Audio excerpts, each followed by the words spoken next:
Morning বন্ধুরা, তোমরা সবাই কেমন আছো? আশা করছি ভালো আছো। আমিও খুব ভালো আছি। Welcome to Bengali blogger Sonali. Welcome একটা নতুন ভিডিও নিয়ে। আজকেও সকাল সকাল উঠে পড়েছি। উঠেই আগে ভাবলাম ব্রাশটা করে নিই, করে তারপর বাসন মাজবো, বাসন মেজে ঘর মুছবো। আর ঘুম ভাঙলেই কাজ যেন আমার জন্য অপেক্ষা করতে থাকে। কত কাজ যে রয়েছে, জামা কাপড় রয়েছে টাল হয়ে, সেগুলো ভাঁজ করব। অনেক কাজ আছে আজকে। তারপরে রান্না করা আছে, আবার ছেলেকে পড়তে নিয়ে যাওয়া আছে। মেয়ের ছুটি, মেয়ের কাল দিয়ে পরীক্ষা, ওই জন্য মেয়ের ছুটি আছে। কিন্তু ছেলের তো ছুটি নেই, ছেলের সেপ্টেম্বরে পরীক্ষা। তাই এই কাজগুলো অপেক্ষা করতে থাকে। তো চলো ব্রাশটা করে নিই, ব্রাশ করে একটু চোখ মুখ ধুয়ে নিই, ধুয়ে বাসন কটা আগে মেজে নেবো। তবে চা করা আছে, বড়মশাই চা খায়, আমি তো খাই না। আর চাও করা আছে। আর এই জামা কাপড়গুলো তো এখন শুকোয়নি, বাইরে বৃষ্টি হচ্ছে, শুকাবে কী করে। আজকে একটু রোদের দিয়েছে, আজকে হয়তো শুকিয়ে যাবে। তারপর গাছপালায় জল দেবো, অনেক বন্ধুরা কাজ আছে।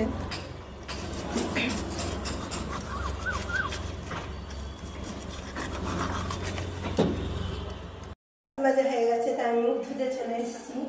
মুখ ধুতে এসে আর গাছপালায় জল নিয়ে যাবো।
জল নিয়ে এসেছি, গাছপালায় জল দিয়ে দেবো। এই মগ আছে, এখানে ময় করে করে জল দেবো। যেগুলোতে লাগবে না সেগুলোতে দেবো না, আর যেগুলোতে লাগবে সেগুলোতে অল্প অল্প করে জল দিয়ে দেবো। কারণ কাল বৃষ্টি হয়েছিল, মোটামুটি জল ছিটে ছিটে এসছে। এই গাছগুলোতে দিই, কারণ এখানে অনেক ধরনের গাছ আছে আমার। আর কাল যেটা গাছটা বসালাম সেটা ধরে গেছে, এই যে। আর যেহেতু বেলি গাছ, কচি কচি পাতা বেরোচ্ছে, ওখানে জল দিতে হয়। আর এখানে অল্প দেবো, কারণ সদ্য চারা পাতা দিয়েছি, মানে অল্প করে দেবো। এবার সব কটা গাছে জল দিলাম। ওইদিকে একটা জবা গাছ আছে আমাদের, জবা গাছেও জল দিয়ে দেবো।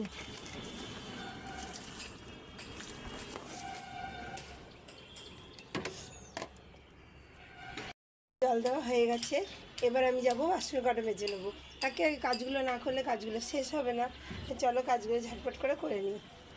চলে এসেছি রান্নাঘরে, বাসনের ঢিপি পড়ে রয়েছে, বাসন কটা মেজে নেবো। চাটু পড়ে রয়েছে, রুটি করেছিলাম রাতে। আর এখানে বাসন রয়েছে, সব খাওয়া দাওয়া হয়েছে রাতে। এই বাসন রয়েছে, তারপরে এই বোতলগুলো রয়েছে, বোতলে জল ভরবো। বহুত কাজ আছে, বলছে ঘুম ভাঙলেই কাজ একবারে বয়ে যায়। তো চলো ঝটপট করে বাসন কটা মেজে নিই।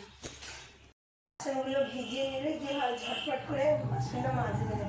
ওই জন্য বাসনটা আমি ভিজিয়ে নিলাম, ঝটপট করে মেজে নেবো।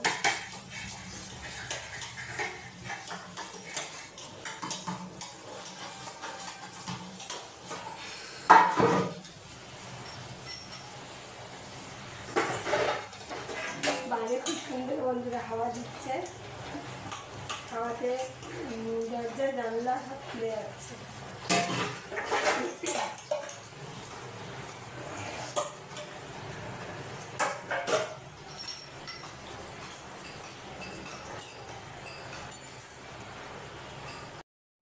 সব কিছু কাজকর্ম সেরে চলে এসেছি রান্নাঘরে।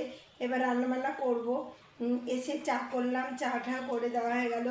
বোতলে সব জল ভরে নিয়েছি, আর এখানে ভাত চাপিয়ে দিয়েছি আর ডিম চাপিয়ে দিয়েছি। আজকেও ডিম হবে, ঠিক কথা। ডিম দিয়ে ফুলুরি করে তরকারি হবে। আর এখানে হবে উচ্ছে চচ্চড়ি, উচ্ছে শুধু উচ্ছে চচ্চড়ি। তা চলো আজকে ভিডিওটা দেখতে থাকো, আশা করছি ভালো লাগবে। রান্নাবান্না সেরে যাবো জামা কাপড়টা ভাঁজ করতে, তাহলে কাজগুলোও হয়ে গেল। তা চলো বন্ধুরা, গোটা ভিডিওটা দেখো। নুন মাখিয়ে নিয়েছি, আর এদিকে দেখো বেসনটা ফাটিয়ে রেখেছি। এর মধ্যে জিরে, ধনে, লঙ্কার গুঁড়ো সব কিছু দিয়েছি, আর একটু রসুন বাটা, লঙ্কা কুচি দিয়ে ভালো করে মেখে রেখে দিয়েছি। আর এখানে কড়াইতে আমি তেল নিয়ে নেব। প্রথমে আমি ফুলুরিগুলো করে নেবো, তারপরে ডিমটা ভাজবো, তারপরে মশলা রেডি করে আমি রান্নাটা করব। তা বন্ধুরা এই রেসিপিটা দেখতে থাকো, আশা করছি ভালো লাগবে। তেলটা একটু গরম হয়ে নিই। তেল গরম হওয়ার সাথে সাথে আমি ফুলুরির মতো করে দিয়ে দিয়েছি, আর এইটুকু আছে এগুলো বানিয়ে ফেলবো। তা দেখো লাল লাল করে ভেজে তুলে নেব, আর উচ্ছে হচ্চড়ি হবে। উচ্ছেগুলো চলে দেখাই। উচ্ছেগুলো এরম করে কেটে রেখেছি, সর্ষে এখনো বাটিনি, বাটবো, বেটে উচ্ছে হচ্চড়ি হবে। বন্ধুরা ফুলুরিগুলো ঠিক এইরকমভাবে ভাজতে হবে, যেন নরম না থাকে, যেন একটু শক্ত শক্ত থাকে ফুলুরিগুলো, সেরকম করে বেটারটা বানাতে হবে। আর এরকম মশলা রেডি করে নিয়েছি, শুধু গোলা বাকি আছে। আর এখানে সর্ষে নিয়ে নিয়েছি, সর্ষেটা বেটে নেবো। এবার বড়াগুলো আমি তুলে নেব, বাটিটা ভিজে আছে। চলো ফুলুরিগুলো তুলে নিই।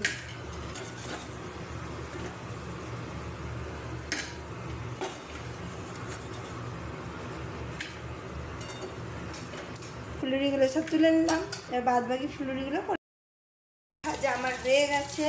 এখানে আমি ডিম ভাজা চাপিয়েও দিয়েছি কড়াইতে, আর এদিকে একটা কড়াই নিয়ে নিয়েছি, এতে উচ্ছে চচ্চড়ি করবো। আর সর্ষেও আমার বাটা হয়ে গেছে, সর্ষে বেটে ফেলেছি। সর্ষের মধ্যে নুন হলুদ নিয়ে নেবো, তাহলেই হয়ে যাবে। আর কড়াই দেখো গরম হয়ে গেছে, এর মধ্যে তেল দিয়ে, এর মধ্যে ফোড়নে দিয়ে দিয়েছি রাঁধুনি আর কালো জিরে, আর উচ্ছেটার মধ্যে একটু নুন আর হলুদ মাখিয়ে নিয়েছি।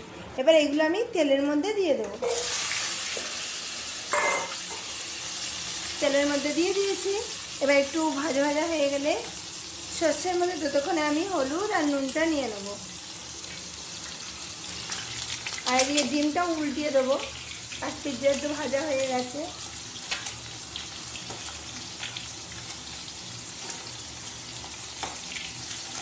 মধ্যখানে যে আছে সে ভালো মতো ভাজা হয়েছে।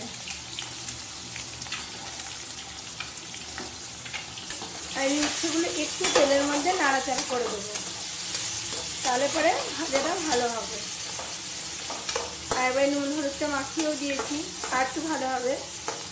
তাই এগুলো ভালো করে এরকম করে দিলাম, এগুলো ভাজা হতে থাক।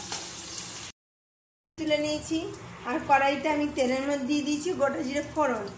এবার গোটা জিরে ফোড়নটা একটু চড়বড় করে ফুটে কালারটা চেঞ্জ হবে, তারপর পেঁয়াজগুলো দিয়ে দেবো।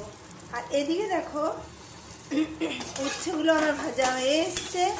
এর মধ্যে আমি সর্ষের যে বেটারটা বানিয়েছি ওটা দিয়ে দেবো।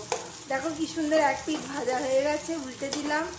আর সিদ্ধ হলে তো সেটা ভালো মতো হয়েই যাবে, আর ভাজার প্রয়োজন নেই, হালকা করে ভাজা হয়ে গেছে। এবার আমি সর্ষেটা একটু তুলে নেবো। আর এদিকে দেখো আমার তেলটাও গরম হয়ে গেছে, আমি ততক্ষণে পেঁয়াজটাও দিয়ে দিলাম। আজকেও তাড়াতাড়ি রান্না করার আছে, কারণ ছেলেকে পড়তে নিয়ে যাওয়ার আছে তাড়াতাড়ি। দেখো সর্ষের বেটারটা আমি দিয়ে দিলাম, আর একটু জল দিয়ে নিই বাটিটায়। শিলের মধ্যে বেটেছি ভালো করে, আর বাটিতে একটু জলটা রেডি করে রাখি। আর একটুখানি জল রেডি করে রাখলাম। আর ততক্ষণ আমি উচ্ছে আর সর্ষে এইভাবে নাড়তে থাকবো, যতক্ষণ না কাঁচা সর্ষে আর একটা মশলার গন্ধটা না দূর হয়ে যায়। আর এইদিকে পেঁয়াজটা তো ভাজা ভাজা হচ্ছে, এর তো কোনো জবাব নেই। ততক্ষণ ভাজা ভাজা হতেই থাক। আর তেলটা যেহেতু গরম আছে, ভাজা ভাজা হতেও অসুবিধা হবে না। আর মশলা তো আমার রেডি আছে, মশলা দিয়ে দেবো। আর ওই বাটিটার মধ্যে একটুখানি জল নিয়ে নেব। বেসনের বাটির মধ্যেই আমি জলটা রেডি করে রেখেছিলাম, জল আমি ওই বাটির মধ্যে একটু নিয়ে নিলাম মশলাটা কষানোর জন্য। আর ভাত তো হয়েই গেছে, রান্নাটা হয়ে এবার যে যা খেয়ে নেবে। চলো পেঁয়াজটা ভাজা হতে থাক, আর একটু এটাও নেড়ে দিই। যেহেতু বললাম যে এটা অনেকক্ষণ একটু নাড়বো, নাড়াচাড়া করতে হবে যতক্ষণ না কাঁচা মশলাটা দূর হয়। বন্ধুরা, পেঁয়াজটা আমার ভালো করে ভাজা হয়ে গেছে। এবার আমি যে মশলাটা বানিয়ে রেখেছি সেটা দিয়ে দেবো। দিয়ে এবার পেঁয়াজ আর মশলা ভালো করে নাড়াচাড়া করতে হবে, যাতে রসুন আর মশলার যাতে গন্ধটা দূর হয়ে যায়, কাঁচা গন্ধটা। তারপরে পরিমাণ মতো জল দিলেই হয়ে গেল ফুলুরি ডিমের কারি। দেখো বন্ধুরা, এখানে উচ্ছে চচ্চড়ি আমার ফুটতে শুরু করে দিয়েছে। আর এইখানে দেখো আমি এবার ডিম আর ফুলুরিগুলো দিয়ে কষিয়ে নেব। তাহলে কি হবে, মশলাপাতি এই ছোট্ট কিউট পা আমি খাবো।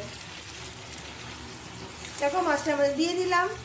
এবার আমি ডিম আর ফুলুরি একসাথে হালকাভাবে কষিয়ে নেব, যাতে মশলা, নুন, ঝাল সব কিছু ঢোকে ফুলুরির মধ্যে। আর গন্ধটা যা দুর্দান্ত বেরিয়েছে বন্ধুরা, না খেলে বুঝতে পারবে না। কালারটা দেখে বুঝতে পারছো কত সুন্দর কালার হয়েছে। অন্যদিন ফুলুরি একাই তরকারি করি, কিন্তু আজকে ভাবলাম ডিম আছে যখন, ডিম দিয়ে ফুলুরি দিয়ে করা যাক না, খেতে দারুণ হবে, সেই জন্য করতে চাপিয়ে দিলাম। দিক দিয়ে তেল ছেড়ে দিয়েছে, ওই জন্য আমি কী করবো, এখন পরিমাণ মতো জল দিয়ে দেবো। জল দিয়ে কিছুক্ষণ ফোটার জন্য ছেড়ে দেবো। আর এদিকেও তো উচ্ছে চচ্চড়ি হচ্ছেই, আর একটুখানি জল দিতে হবে, কারণ ফুলুরি যেহেতু, ফুলুরিটা ঝোলটাকে টানিয়ে দেয়, তখন আর কেউ ঝোল পায় না, বলতে থাকে ঝোল কই ঝোল কই। আমি তখন আর ঝোল দিতে পারি না, কারণ ঝোলটা যেই ভালো হয় সবাই বাড়ির লোক চায়। আর যেহেতু দু তরকারি ভাত হচ্ছে, আজকে আর 4 পদ হচ্ছে না, 5 পদও হচ্ছে না, ওই জন্য একটু ঝোল চাইবেই। এর মধ্যে আর একটু জলও দেবো আমি, কারণ যেহেতু ফুটবে, ফুটে ঝোলটা একদম একটুখানি হয়ে যাবে। কালারটা দেখো বন্ধুরা কত সুন্দর এসছে। তা চলো আর একটু জল দিয়ে দিই। ঢেলে নিয়েছি, চচ্চড়ি হয়ে গেছে, একটু মাখা মাখা ঝোল রেখেছি। আর এখানে দেখো ডিম ফুলুরি কারিও হয়ে গেছে। তা চলো এবার খাওয়া দাওয়া সেরে নিই। আর জামাকাপড়গুলো রেখে এসেছি, ভাঁজ করে নেবো ঝটপট করে। জামাকাপড় ভাঁজ করে দেখো, করতো জামাকাপড় টাল হয়ে রয়েছে, সবগুলো ভাঁজ করে নেবো। মেয়ের স্কুলের জামা, আমাদের জামা সব আছে। বন্ধুরা জামাকাপড়গুলো সব ভাঁজ করে ফেলি। আর বাইরে বন্ধুরা মুষলধারে বৃষ্টি নেমেছে, একদম চারিদিকে বৃষ্টি, জল ঝুল পড়ে একাকার অবস্থা। কিন্তু হাতে দেখা এত বৃষ্টি যে হচ্ছে, গরম কিন্তু কাটছে না। আমার তো ভালোই গরম লাগছে, তোমাদের কি লাগছে জানি না, আমার খুব গরম লাগছে। এত বৃষ্টি হচ্ছে ঠিক কথা, অনেক জায়গায় বন্যাও হয়ে যাচ্ছে, কিন্তু গরম একটু কাটছে না। কি করলে গরমটা কাটবে, কিন্তু ঠান্ডাও লেগে গেছে। গরম কাটেনি, কিন্তু আমার খুব ঠান্ডা লেগেছে। বৃষ্টিতে কোনো সময় ভিজে যায়। চলো সব জামা কাপড়গুলো ভাঁজ করে নিই, অল্পই আছে, খুব একটা বেশি নেই। তারপরে অল্প দুটো বাসন আছে, গিয়ে আবার বাসনগুলো মাজবো। তারপরে যদি একটু বসতে পারি বসবো, আবারও কাজ আছে।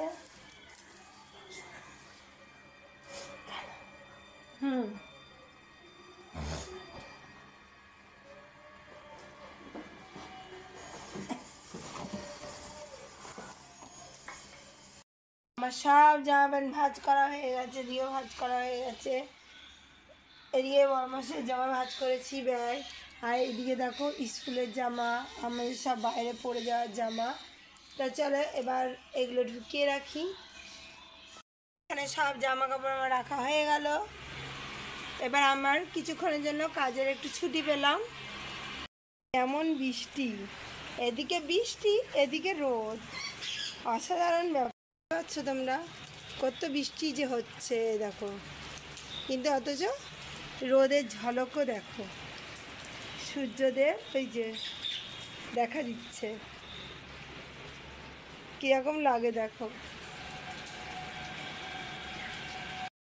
এরকম বৃষ্টি হলে ছোটোবেলায় বলতো শিয়াল পণ্ডিতের বিয়ে হচ্ছে। তোমরাও নিশ্চয়ই জানো এই কথাটা, যে বৃষ্টি পড়ছে অথচ রোদও উঠেছে। তোমরা কমেন্টে জানিও কে কে জানো এই কথাটা, যে বৃষ্টি আর রোদ্দুর দেখলেই শিয়াল পণ্ডিতের বিয়ে হচ্ছে। কমেন্টে কিন্তু জানিও বন্ধুরা। বন্ধুরা কাজকর্ম সেরে নিয়ে ছেলের সঙ্গে বই দেখতে বসেছি। তা বন্ধুরা আজকের মতো ভিডিও আমি এখানে রাখছি। আমার ভিডিও যদি ভালো লেগে থাকে লাইক কমেন্ট শেয়ার করবে আর সাবস্ক্রাইব করতে ভুলো না বন্ধুরা। আমি ছেলের সাথে বই দেখি ততক্ষণ, আর সারাদিন কাজের পর একটু টিভি দেখতে তো ইচ্ছেই করে, তাই জন্য ছেলে বললো কাজ হয়ে গেছে টিভি দেখো।